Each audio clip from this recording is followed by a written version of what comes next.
Tonight's shiur Leilu Nishma Ravi Mari Dober Meir Ben Nuan Halevi Meroti Rachel Bat Harav Michael.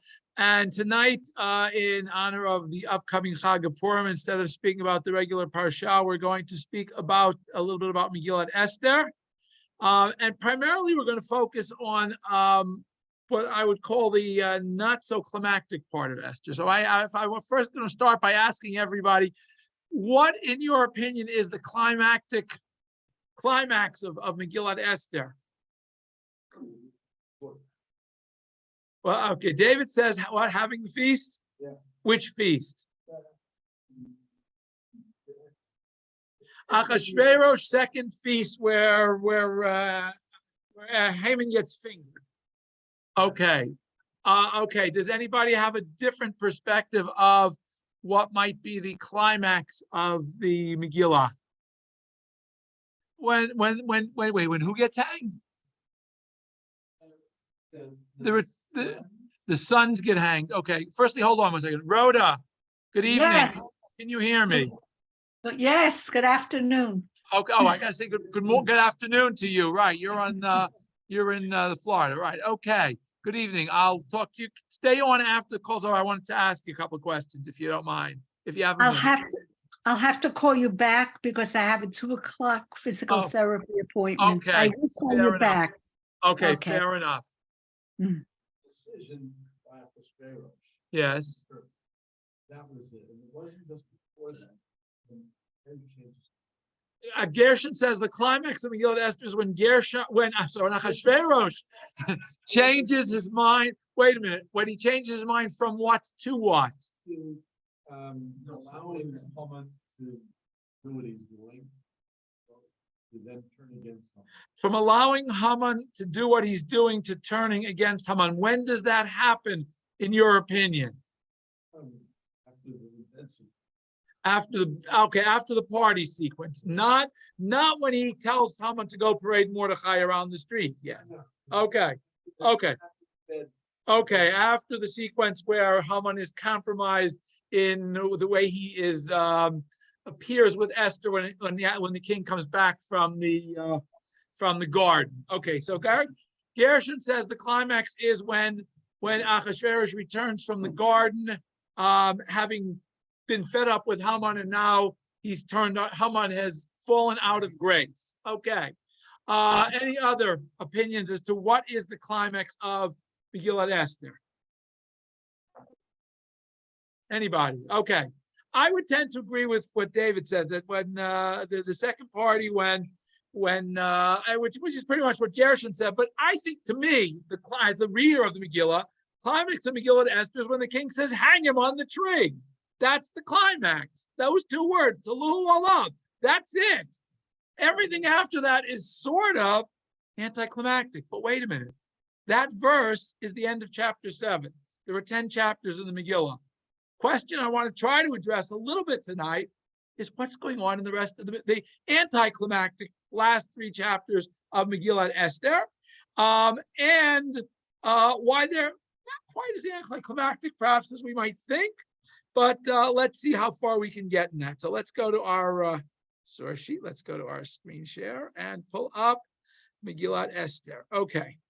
Okay, so we're going to start with first a quick read through of chapter 8, which is really what we're going to focus on tonight, because I'm going to give you a brief outline that chapter 8 basically talks about the aftermath of Haman being hanged and what happens to his decree after his demise. That's chapter 8. Chapter 9 tells us what actually happened on the day the decree was promulgated to be fulfilled and what happened on that day.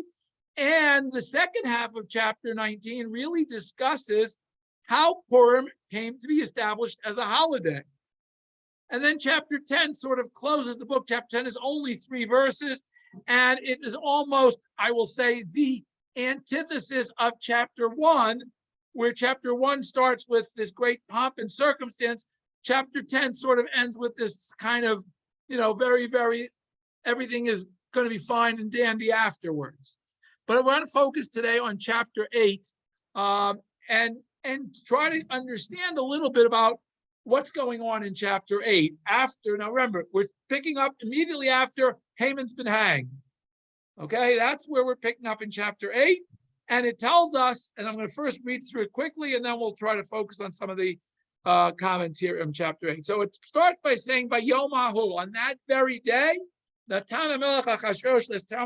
king gives Esther at Beit Haman Tzorer Hayudim, the house of Haman, the Tzorer Hayudim, the enemy of the Jews. And Mordechai appears before the king, because Esther reveals to the king what their relationship is.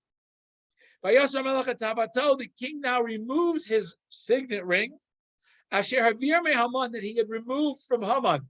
Obviously, he was a quick-thinking king, because as soon as he realized it was time for Haman to get hanged, he just slipped that ring right off while the guards were schlepping him out. Okay, because he had already removed it. But again, maybe it was removed after they already hanged him. I don't know. It doesn't say. It just says that he had removed it from Haman, and he gives it to Mordechai. And now, then the Pasuk adds, "Vatasan Esther Mordechai al Beit Haman." Esther appoints Mordechai as the administrator of Haman's house. Now, again, Haman's house here doesn't necessarily mean his house. It means primarily his estate. Is the assumption is among the Parshanim. Okay, now that's those two verses form a chapter in the Megillah, and we start with a new chapter. Even though it's all chapter 8 in the way printed Megillahs appear in the Megillah as it is written, Vatos of Esther begins a new chapter. So now Esther continues. And now, interestingly, in this verse, it has 4 very interesting verbs. She speaks before the king. She falls before his feet. And she cries. And she pleads with him. Okay, interesting enough. Now remember, Haman's just been hanged. Okay, and yet she has to continue to speak before the king. She falls before him, which I guess would be appropriate. You're coming with a petition for the king, but she's crying. She's pleading with him. And what is her plea? To remove the evil of Haman the Agagi and those thoughts that he had against the Jews. Now the question is, what did she just plead for at the party? What was it that she came to the king and said, please spare my people and my life? That's what she just asked for. Why does she have to now come and repeat it again? We're going to hopefully get to that a little bit. Okay? Wait a minute. She's just had this audience with the king. They just had this party. Doesn't say that the party was over, other than the fact that Haman got excused from the party. Okay, the party theoretically hasn't ended. King's now calmed down. We just read at the end of the chapter 7, his anger that he was boiling over when they took Haman out and hanged him, he calmed down. So I would have thought the party would resume. No, I mean, knowing how they left to drink, but no, somehow Esther has disappeared. She has to come back into the king's presence. And again, he stretches forth the scepter. She gets up and speaks before the king. And she says, now interesting enough, again, 4 different phraseologies. If this is good in the eyes of the king, and if I have found favor in the king's eyes, and what I'm proposing is appropriate in the eyes of the king, and if I am good in the eyes of the king. So again, 4 different phraseologies of begging the king for whatever she's going to ask. Now, what does she write? Her request is he should give orders, or he should write a decree, lashivet hasfarim, to return the missives,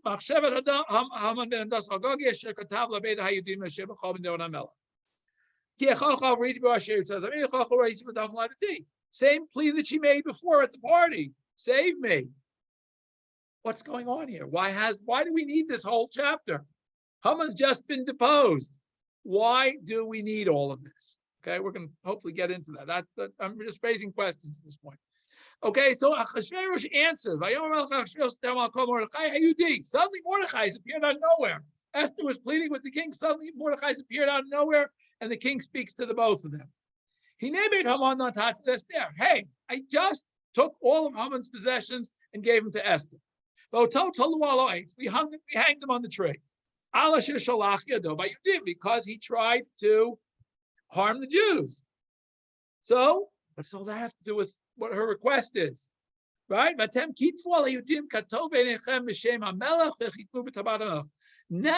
you have to go and write to the Jews or concerning the Jews, whatever you want in the name of the king, but you have to katov beinechem, make sure it's good in your eyes, whatever you're writing. And now I gave you the ring, seal it with the king's ring. Why do you have to write something new? I can't recall the book. Sorry, you asked me to recall the books. Decree can't be recalled. You can try to mitigate it, try to overwrite it, try to change it, but you can't call them back.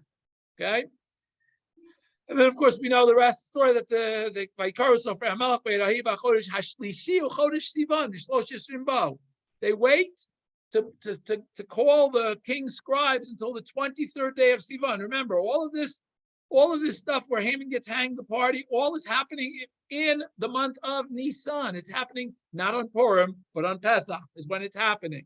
Okay, because Muhammad's decree went out the 13th of Nisan. The 14th, 15th, and 16th were the 3 days of the fast. The first party was the afternoon of the 16th.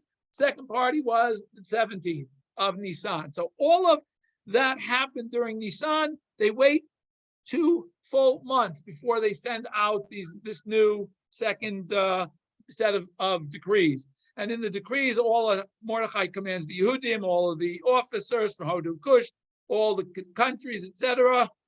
And it's written in the name of the king, and it's sealed with the king's sing. And then they send Sefarim Biyad Haratzim, etc., that the king gives permission for the Jews to defend themselves, basically. Now, I want to go through the actual wording of the decree. By the way, the Ratzim, the runners that go out, Yatum Vohalim, they went out confused, but the Chufim, urgently, Bifar HaMelech. And then the law is in Shushan Habira is promulgated. The decree is publicly announced in Shushan. Okay, I wanted to go through, before we get to the Parashnim, just a very quick comparison of the actual wording of the decree that Haman sends out, the actual wording of the decree that Mordechai sends out, so we can see how closely they relate to one another, okay? Okay, so you'll notice here, I would start looking up on the screen, because then you can see all the different colors. Okay, you'll notice that a lot of words are highlighted in green. The green is the same exact words. Lashmit, larog, labeit, et kol. Same exact word. Taf and ashim. Now, there's one slight little difference here. You'll notice the words ushlalam lavos, to take spoils from whoever you're destroying, appears in different places in the two decrees. One decree, it's in the middle of the decree, and one decree, it's at the end of the decree. Okay, we're going to hopefully get to that a little bit later also. The other thing is that in the decree of Mordechai, there is added the phrase, B'chol medinot hamelech Achashverosh. The phrase that this is to take place in all of the kingdom of Achashverosh is added to the decree, and the place of the Yehudim is moved slightly. The Jews are moved to destroy Lashmi Larog L'Obeit et Kol. Instead of Hayudim, that's replaced with Chel Amu Medinar Tzar Motzam, and the Yudim are moved to the top of the decree. That the Yudim are the ones who are given permission to do the Hashmid Larog L'Obeit instead of being the recipients of Lashmid Larog L'Obeit. So again, there's a lot of semantics here in terms of how the decree gets changed, but the changes are very, very few, and you have to look carefully to find them. It's not so easy to find because the language is so direct and so almost exactly alike.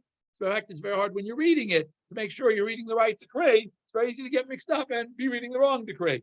So you have to make sure you get it right. Okay, so we're going to go to primarily Malbim, but before I do that, I wanted to discuss Al-Shich first, who gives a very, very interesting comment on the beginning of the chapter. We had two things that basically happened so far. One is the transfer of Haman's property to Esther, and then from Esther to Mordechai being the steward over it, and the removal of the ring.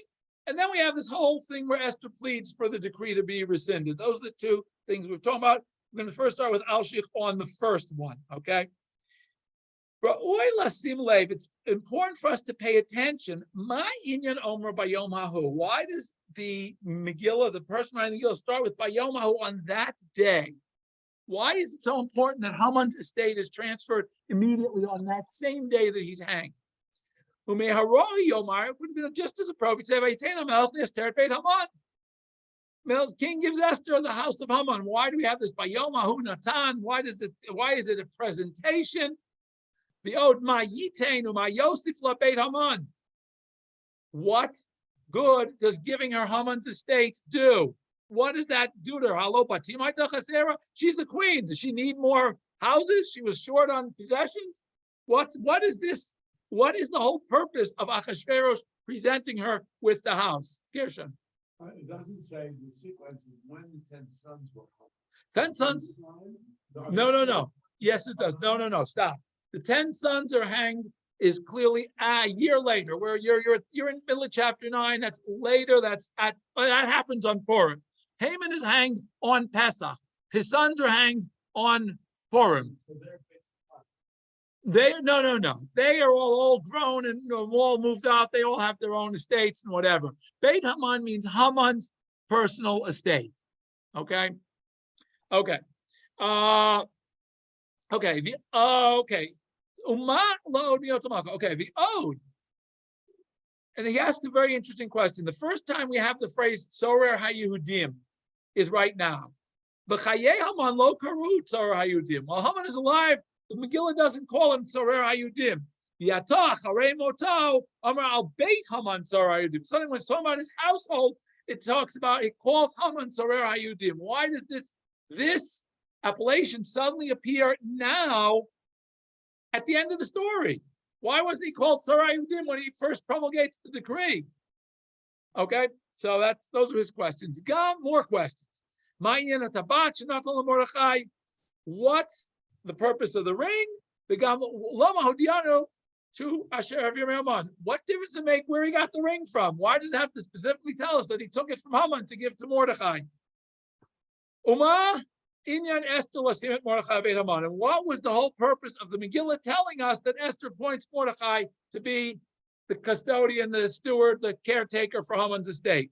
What does all this have to do with the story? And why did the Baal Megillah include it? That's what Al-Shif wants to know, because really, we don't really need those two psukim, other than perhaps to let us know later on when the king says, oh, by the way, you have the ring, so you can seal it with the ring.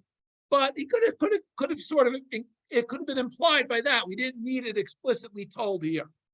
Okay, here's why this whole chapter is here. When it says that Achashverosh was calmed down after Haman gets hanged, however, the anger of HaKadosh Baruch Hu is not yet calmed down. Mordechai Esther al Tzarat Yisrael, and Mordechai and Esther have not seen the salvation of the Jewish people. Yeah, they've seen we got rid of Haman, but his decree is still standing. They still haven't figured out how they're going to get around the fact that there's a decree. It's signed and sealed. It's a legal decree. It's still in effect. Obviously, the Roman rule that any prime minister who died, his decrees were canceled or was executed was canceled, didn't hold in the Persian Empire. A decree was a decree was a decree. Didn't matter if there was a new king and there was a revolution. Didn't matter. All decrees were still valid law. So HaKadosh Baruch Hu still has to figure out.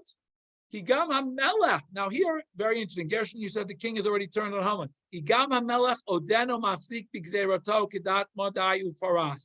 The king is still intent on upholding this decree because it's on the books. It's a law. It's on the books. It's got to be upheld. Because we don't find him changing his mind until Esther reminds him, oh, by the way, we have to do something about this decree. He was perfectly willing to forget about it. All he cared about at that point was getting rid of Haman. At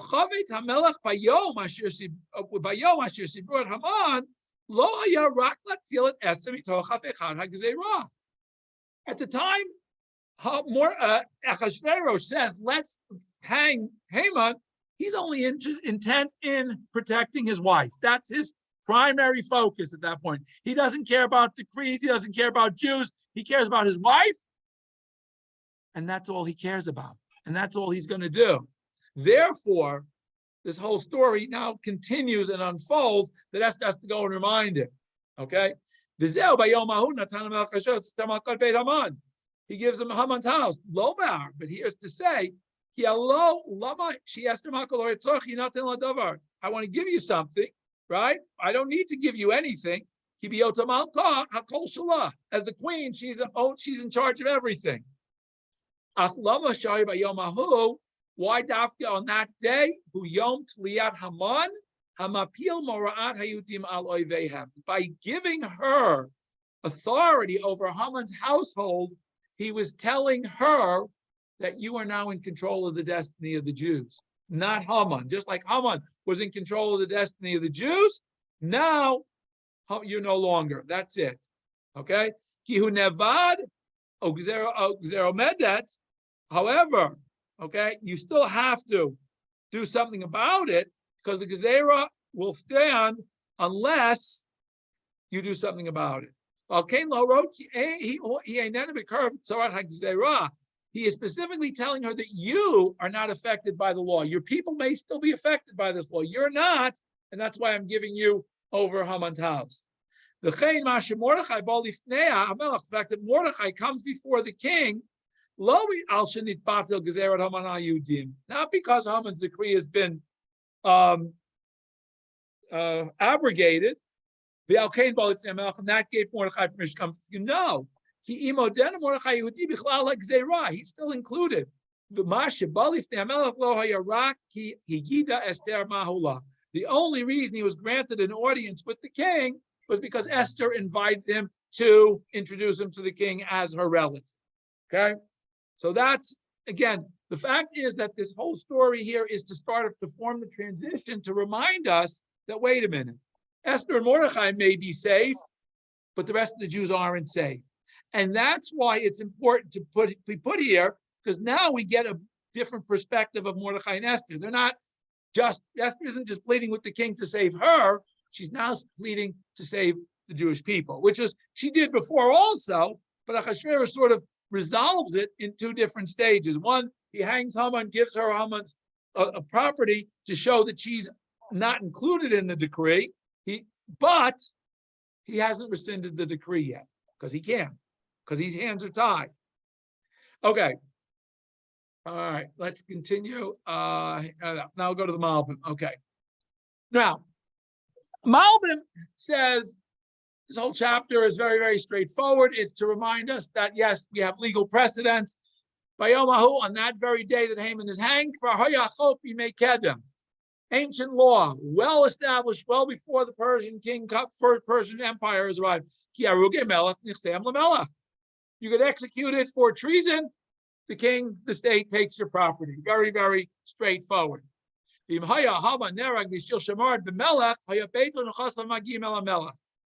Okay, had the rebellion been against the king, the property would have gone to the king, not the queen. It wasn't so much that he rebelled against the king. Malbim says exactly the opposite. He says, no, by giving authority of Haman's estate to Esther, he was clearly showing that the rebellion was against Esther and the Jews, and he thwarted the rebellion against Esther and the Jews. Okay, not on date Haman Lester. That's why he gives the house here authority over the household, and that's why it's important to be in the Megillah. It's part of, it's stage one in not just the salvation of Mordechai and Esther, but of the Jews. And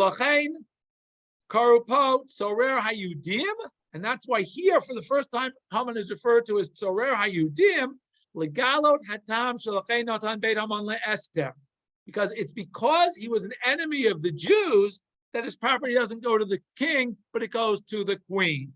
Because his execution was not that he was rebelling against the Persian Empire, but his execution because he was an enemy of the Jews. Mordechai nearest take of Galo Melech Melech called Yirtza. And Mordechai now appears before the king because now the king has given him Haman's job. And as Haman's job, he is entitled now, he has access to the king whenever he needs. He no longer has to just, sign up in the king's appointment book. He's now somebody who has access to the king. He no longer has to wait to be invited, or he doesn't have to wait for the king to extend the scepter. He's now in the inner circle. He is the inner of the inner circle, and he can come and has full access to the king. Okay. Again, here the whole point of giving over the ring. It was the job of the Mishnah, the second in command, i.e., the prime minister, to carry the king's to be in charge of the king's signet ring. That it immediately passed to Mordechai without any intermediate prime minister. Haman is hanged. Immediately, Mordechai is appointed prime minister. That's why it says Asher Avir Me Haman. Why it specifically in the pasuk mentions that he removed it from Haman, that he gives the authority now to Mordechai. Okay. Now, interestingly enough, he adds the following. This tells us the following. When Haman comes back from the first party, and he's very happy, what does it say? He's celebrating. He says, Kavod Ashro, Beit Asher Gidlo HaMelech. How honored and how rich and how much the king had brought him up. Those are things that he was proud of. Those were things that he was so happy about. Atak Karaga Hasebel Mordechai Atzadik, that these both went to Mordechai. Neged Gedulato, okay, concerning the fact that Haman said how great he was in the kingdom. The ring was removed from Haman and given to Mordechai. Neged Ashro, and considering all his wealth and his possessions, Mordechai obeyed Haman. So we see very interesting. The pasuk here, these two short psukim, are very simply to tell us already that v'nahafochu, things are turning around. Because those two things that Haman took most pride in have now been given to his number one enemy, Mordechai, intact directly from Haman. So again, we already are beginning to see the turnabout here, and I think that's what one of the reasons why it's here. Okay, let's continue. Now we continue with Esther's plea. Okay.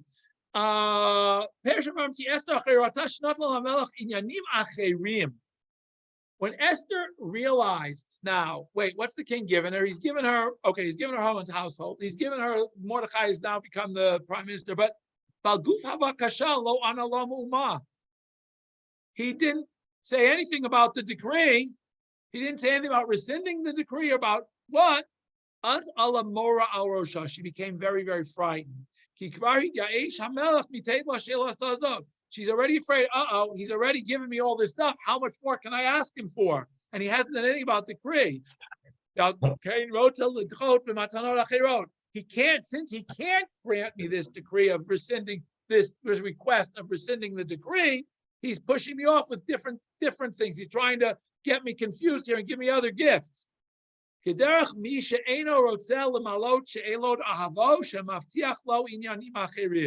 If you come to somebody who you like, your buddy, and you ask him for a favor and he knows he can't do it, he'll say, well, look, I'll do this for you, I'll do that for you, but I can't do what you've asked me. He doesn't say that. He just says, here, I'll promise you something else. Again,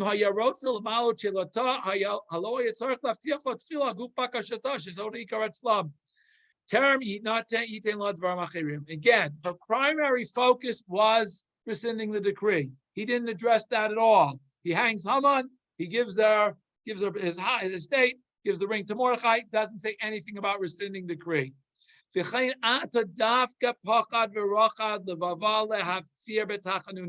This is why she immediately begins to pray and plead with him.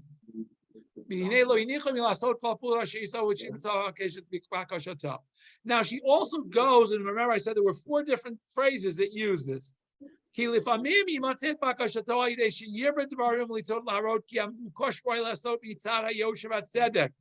There are times when, by requesting it appropriately and showing them the appropriateness of the request, that's how you get the request granted, by showing you that it's appropriate, it's logical, it's the right thing to do. Sometimes you only get your plea by request by crying and pleading. That's why she falls before his feet and cries and pleads with him. Now,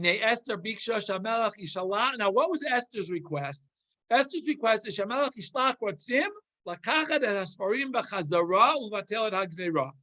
Her request is that the king send messengers immediately now to retrieve the books that included the decree, the decree. Uvatel et Hagzera. Now we have to understand Malbim's perspective is that the decree was sent out. When Haman sends the decree out, it was sent out in two parts. Part one was the public part. Part two is the private part. The public part was addressed to everybody, and it said, "Be prepared." That's all it said. Be prepared. Something is going to happen next Adar 13th. You have to all be prepared for something big that's going to happen. That was the public decree. The private decree that was sent to all of the governors and the officers, which was a sealed decree, and they weren't supposed to open it until right before the 13th, was the one that said, "Oh, by the way, we're killing all the Jews." Okay? And Esther says, "Hey, if we bring back all of these books, we're in good shape." But however, we have to do it immediately. If we wait until the time where they start unsealing these sealed missives, and the king will send a second sealed set of instructions that also have to be do not open until the appointed time. That will have the exact opposite of the first. There are two problems with that, she says. Until they open the second set of decrees that see that the first one's been rescinded, the Jews will have to go through many trials and tribulations. Why? Because even though the first set was sealed, word had already leaked out that the sealed decree said we're going to kill all the Jews. Everybody knew that. Okay, so therefore, she didn't want the Jews to be sitting with that threat, that sword hanging over their head for a whole year. Okay, so that was Haman Hagagi. That's why she says we have to remove this evil of Haman. And that was the first problem. The second one, who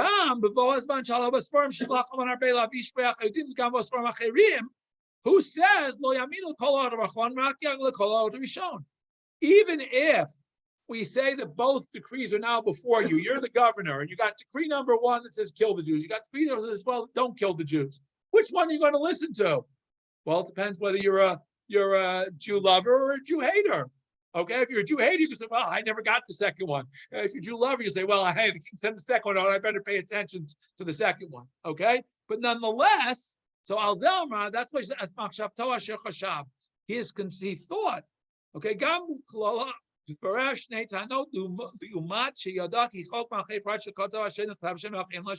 she was well aware of the law that you can't return a decree, but she says, wait a minute, she opened wisely. You don't have to worry about this. Why? You don't have to worry about it because there's no legal precedent for this. Why? You know why? You know why you don't have to worry about the fact that you're not violating the law by returning the sealed decrees. By returning the sealed decrees, you're not rescinding, you're not overriding the law. Because in reality, the king isn't the one who sent these out. It wasn't the king, it was Haman. But the king knows whether this was his idea or not. King, again, Esther is putting words in the king's mouth, according to Al-Sheikh. You know that you didn't intend to destroy the Jews. we've talked about that in the past, that yes, he really knew that he intended to kill and destroy the Jews, but that's a different story. But Esther is putting these words in his mouth. Rag Zod Haitamach Shevet Haman. You can say that, hey, Haman did this on his own. After I gave the general decree to be prepared for the 13th, he went and changed it to kill all the Jews on the 13th. Lo Shevet Hamelch, that's not the king's decree. The and if you're worried that the officers are all going to rebel, oh, wait a minute, he's recalling a decree. Don't worry about a rebellion, because they'll see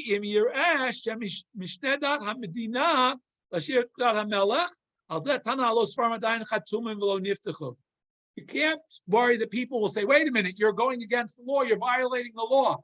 No, these are sealed things. Nobody knows what's in them. We're returning them to replace them with the appropriate, because we found out that there was a mistake in them. Again, the second decree was sealed. It had never been opened yet. That's why she says, let's send out immediately before anybody opens them. Let's do that.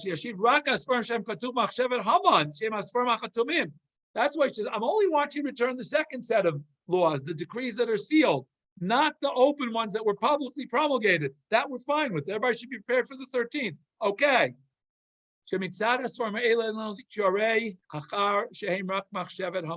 They are only Haman's thoughts. Okay. So she's trying to give the king a way out without A, violating the law, B, possibly fomenting a rebellion against. Okay. Now, if this is good in the eyes of the king,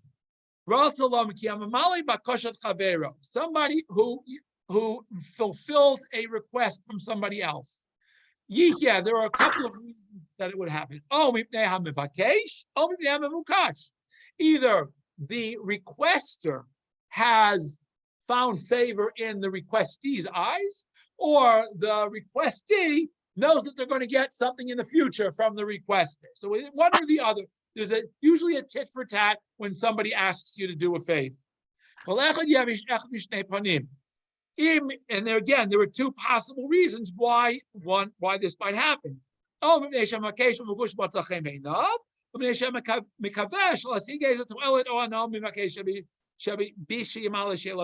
other words, either you're going to get something back, or because you happen to like this person, you want to be on their good side. So therefore, in other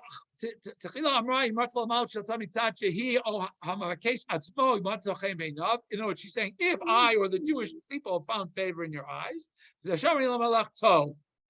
but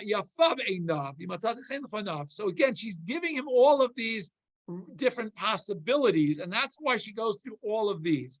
But anyway, the prat is what, again, the same request that we did before. Shishlach hamelech ratzim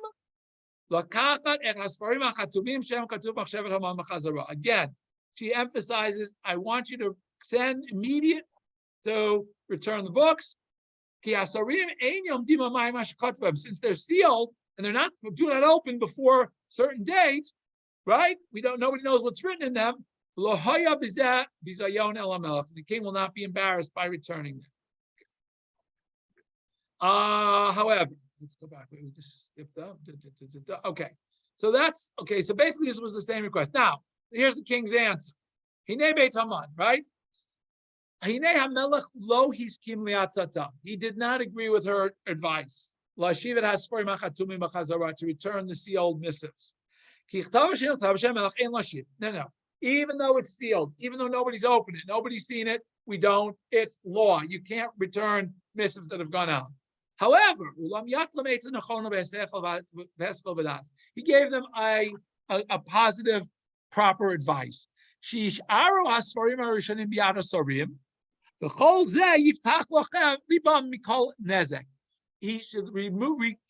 let the officers retain the first set of missives. However, we're going to have to come up with a way to make sure that that decree isn't fulfilled. He gave them two pieces of advice. In other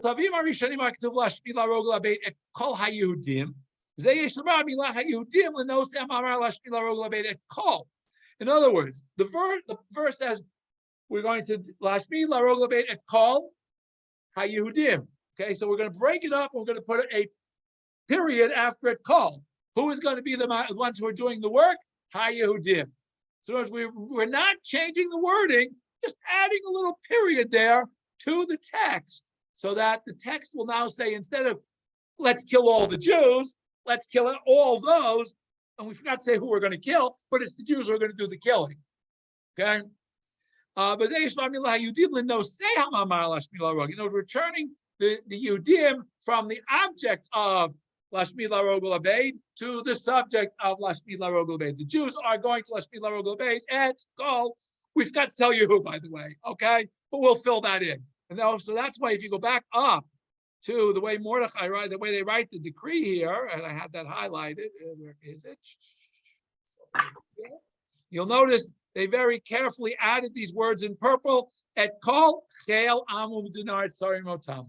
All of those who are intent on destroying them, they have the permission to destroy. You'll notice the word hayudim that is in Mordechai, in Haman's decree on the left side, gets moved up to the top of the decree in Mordechai's decree. So we've just moved one word around and reinterpreted this phrase, Lashmila Ravelavedet Kol, and the rest of the decree stays the same.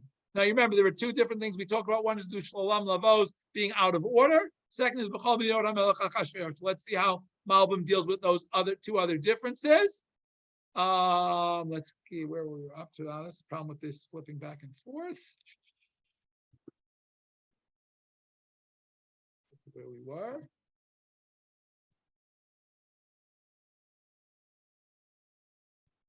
Okay. Okay, so what we're doing now is we're changing and we're saying, since in the first one we didn't say who gets destroyed, now we're going to explain that. And therefore, so we've made a very significant change. We do not have to recall the first missives. All we've done is we've reinterpreted them. We've added, we've amplified them. They were ambiguous in who was doing the killing and who was getting killed. Well, we straightened out the language to make it perfectly clear. So you should have no questions as to who's getting killed and who's not getting killed. And this is not called This is not called returning and recalling a missive. And that Esther understood the king's intent. And there we said,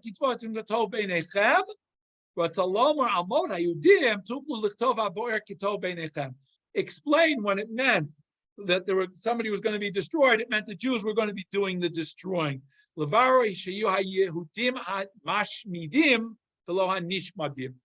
to be the ones carrying out the destruction, not the ones at the receiving end of the destruction. Again, okay, and that's why he's saying, so that was, again, therefore he's explaining, he goes through a whole long explanation this way. What they've done basically is not rescinded the decree, they've amplified and modified the decree in language by clarifying the language. Okay, let's go back to the next thing. Okay, now we said that the missives were sent out 2 months later. So the question Malvin wants to know is, why did he wait until 23rd of Sivan to send them out? Why did he send the messengers out on horses, whereas Haman had sent all of the missives out by foot? And again, Haman Amar Lashmid b'yom echad u'shlalam lavos. He puts the shlalam lavos to take the spoils at the end, mashmat abiza tia achakach, which implies that the spoils will be taken after the war is over. Mordechai Amar shlalam lavos b'yom echad, that all the spoils and the fighting all has to take place on one day. Shegam abiza tia bo bayom. You only have that same day to take all the spoils. So what are those? Are some of the questions? Let's see what he answers to these. Number one, this one. Why does he wait till the 23rd of Sivan?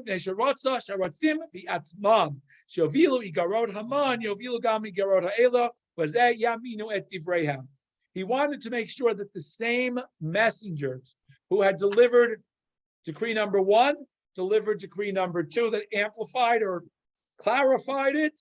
because he wanted to make sure that nobody could say, "Oh, wait a minute, I figured that was a false missive because it came from somebody else." The fact that they were both delivered by the same messenger to each of the provinces.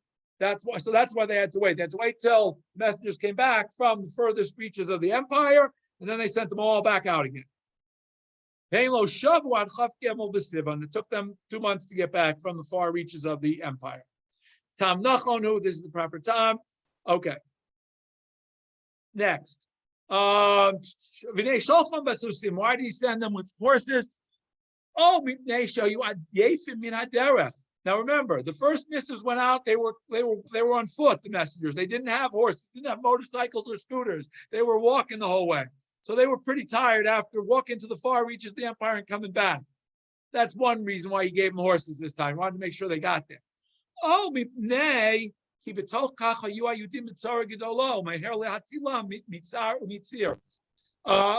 he wanted, because the Jews were, this entire time, the Jews were in danger. He wanted to get the messenger out that the Jews were no longer in danger as quickly as possible. That's the second possible reason why he sent them on horses. Problem with that one is, if that were the case, why did he wait so long? He should have sent them out immediately.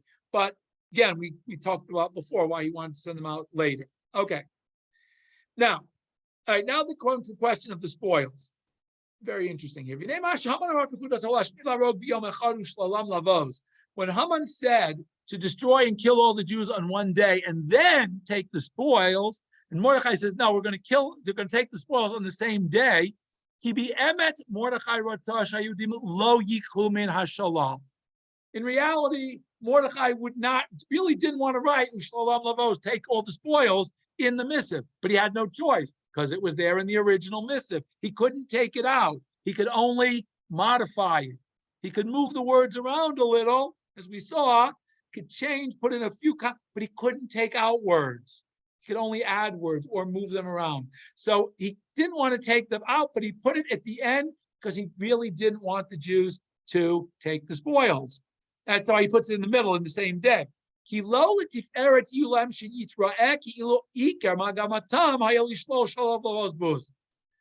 want it to appear that the whole reason the Jews had started this whole war was because they were poor and they needed all this money and they wanted just to steal everything from everybody else.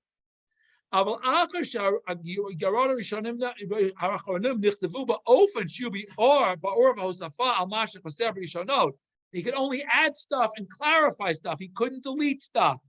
He couldn't take the hostif alehem. So again, because of the fact that we can't rescind the decree, and the decree included the words "take spoils," he had to leave the spoils in. Okay. However, how did he get around that and hint to the Jews that he didn't want them to take spoils? You could only take spoils that same day that you're fighting for your life. Okay? This is a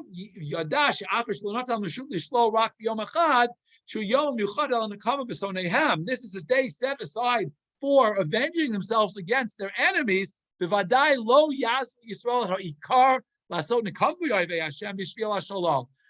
will focus on the primary, which is to rid ourselves of our enemies, and not the secondary, which is to take the spoils. And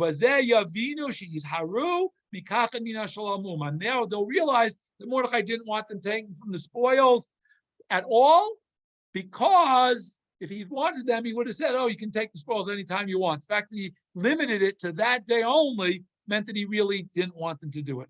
Haman, exactly the opposite. He says, if they can only take spoils on one day, what are they going to do? They'll just go rob all the Jews. They won't kill all the Jews. They'll just steal all their money because they'd rather do that than have to worry about killing the Jews. This way they can get the Jews will get rich again and they can steal again. Why not? Keep it going. That's why Haman's command says, first kill them all. Don't worry about the spoils. Once they're all dead, you'll have plenty of time to worry about the spoils.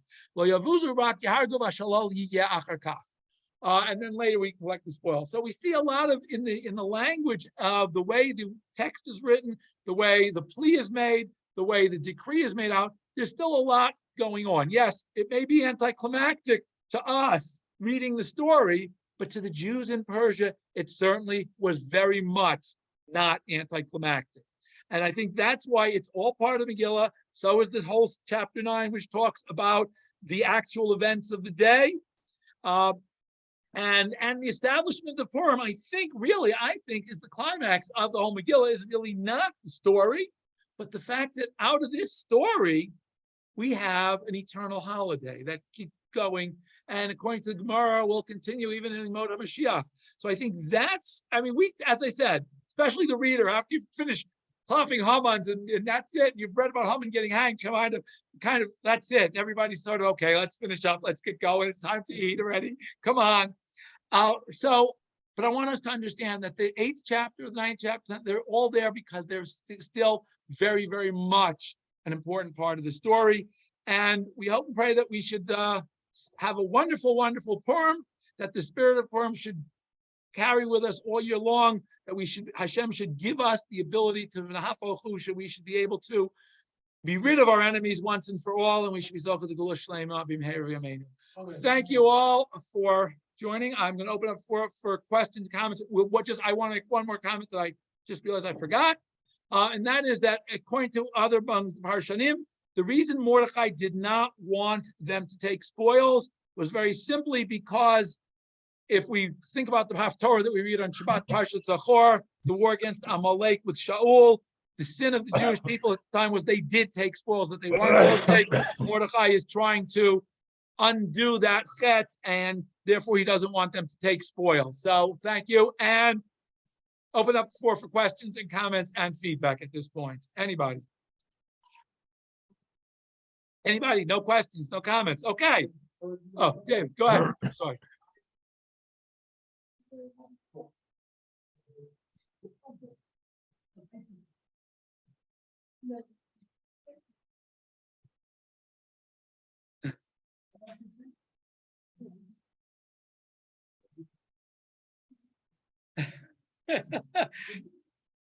David has a very simple request. That Achashverosh's perspective is that of a boss who has delegated the details already. We hanged Haman, that's it. The problem's over. It's happened already. You deal with it. Okay, that's a good way of perspective looking at it. Yeah, but see, from that perspective, that's what I say. From that perspective, all of this is just the details, and it's kind of anticlimactic. That's exactly the perspective we have. And that's what I'm saying. From the point perspective of the Jews out there in the Persian Empire, there's a lot of problems still that have to be solved, and that's why we have all these chapters in the end. But as I said, I still think that the climax of the book really is the fact that we get this holiday out of this, rather than necessarily the events themselves. Okay. Anyway, any other comments, questions? All right. Thank you all. Purim Sameach.